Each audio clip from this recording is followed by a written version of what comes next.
Anong masasabi mo na after all the criticisms, after all they've been calling you the Boy Mantika remarks, you finished your collegiate career with 1 championship under your belt with UP?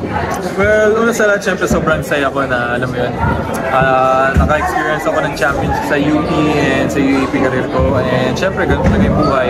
May mga pagkakamali tayo kung ano man yung i-ano sa atin ng social media. Well, tuloy lang yung trabaho. Na-bother ka ba? When the Boy Mantika trend started to rise, na-bother ka ba? Well, sa akin hindi.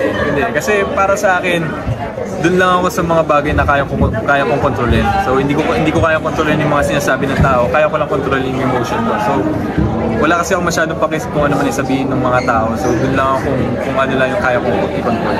Would you say ba na after this tremendous run with UP, na-silence mo yung mga nagsasabi ng gano'n? Well, pwedeng oo, pwedeng hindi. Kasi kita naman natin sa social media na mga tao nagpabago-bago yan eh. Dahil minsan coach, minsan kung ano yung gusto nila opinion, sinasabi nila agad. So, hindi ko masasabing na silent ko. Pero sana na-inspire man sila sa kung ano man yung napagdaanan ko.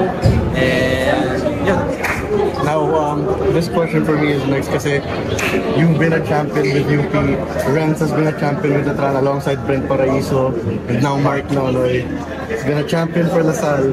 Kumbaga, that UST core have all been champions now. So, anong thoughts mo sa ganun? Well, una sa lahat, sobrang saya ko kasi naka-experience kami magkakaibigan ng championship. Pero sa kabilang side, sobrang sad ko kasi yun yung goal namin nung nasa UST kami. So, sobrang sad lang na naging champion kami sa iba-ibang school pero hindi namin nagawa sa UST. Do you think if you guys stayed together and the whole bubble didn't happen? Well, sa akin, oo eh. Kasi alam ko yung bonding namin mag-teammates, magkakapatid.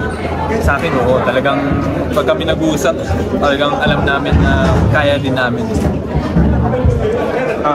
CJ, speaking on that, ayun nga, transfer ka na sa UP. Ano namang masasabi mo na you were also part of, kumbaga nabuhay yung basketball program ng UP nang kasama ka, na marami kang contributions. Anong masasabi mo? Well, sa lahat, syempre nagpapasalamat ako kasi nung pumunta ako doon, talagang buo na sila eh. So, naging part ako no, kung ano man yung mga binubuo nilang culture.